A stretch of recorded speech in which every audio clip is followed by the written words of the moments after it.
গত দুদিনের সংঘর্ষের পর চট্টগ্রাম বিশ্ববিদ্যালয়ে ১৪৪ ধারা জারি করা হয়েছে। পাশাপাশি সব ক্লাস পরীক্ষা স্থগিত রেখেছে বিশ্ববিদ্যালয় কর্তৃপক্ষ। বিশ্ববিদ্যালয় ক্যাম্পাসে আছেন মনিরুল ইসলাম পারভেজ। বিস্তারিত জানতে সরাসরি যুক্ত হচ্ছে তার সঙ্গে। পারভেজ, এই মুহূর্তে আসলে ক্যাম্পাসের অবস্থা কি, এবং যেহেতু ১৪৪ ধারা জারি করা হয়েছে, আশেপাশের এলাকা বা সার্বিক পরিস্থিতি সম্পর্কে আমাদের জানাবেন। ধন্যবাদ। আমরা সকাল থেকেই দেখেছি, অর্থাৎ এটি গতকাল বিকেলেই ডেপ্লয়েড হয়েছে সেনাবাহিনী।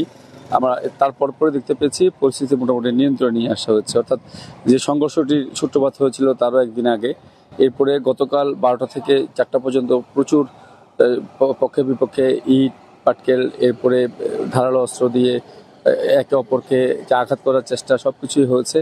প্রায় ২০০ জনের মতো ছাত্ররা বিভিন্ন জায়গায় হাসপাতালে চিকিৎসাধীন রয়েছে, তার মধ্যে ৩ জন আইসিইউতে রয়েছে। আর এর ঘটনার পরপরই সকল ক্লাস পরীক্ষা স্থগিত করে দেওয়া হয়েছে।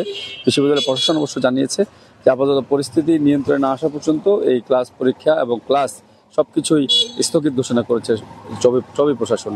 অবশ্য এর পক্ষে আবার আজকে দেখেছি আমরা ছাত্র শিবিরের পক্ষ থেকে দুপুর ১২টা একটি সংবাদ সম্মেলনে ঘোষণা দেওয়া হয়েছে।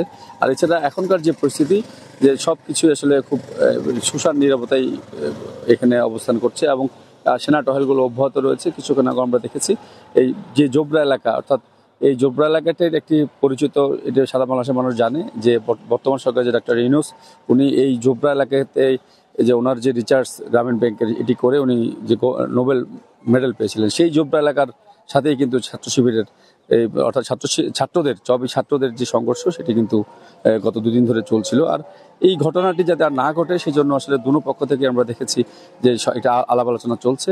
আর এটি অবশ্য সর্বশেষ যে পরিস্থিতি, এটি যে কারফিউ যেটি চলছে ১৪০ ধারা, এটি উঠে যাওয়ার পর বোঝা যাবে আসলে এর পরবর্তীতে কিভাবে ওনারা সহ অবস্থান করছেন বা কিভাবে আসলে এই চট্টগ্রাম বিশ্ববিদ্যালয়ের ছাত্ররা অবস্থান করছেন। যেহেতু চট্টগ্রাম বিশ্ববিদ্যালয়ের অনেক ছাত্র কিন্তু জোবরা এলাকায় ভাড়া থাকেন, তো এগুলো নিয়ে আসলে এখন সবাই একটু পক্ষে বিপক্ষে বা ভীতিকর অবস্থা বা একটু কি হয় সবাই আসলে দেখার অপেক্ষায় রয়েছে। তো আপাতত ১৪০ ধারা জারি থাকার পরে এখন সবকিছু স্বাভাবিক হচ্ছে আর কি, এরকম একটি অবস্থায় রয়েছে।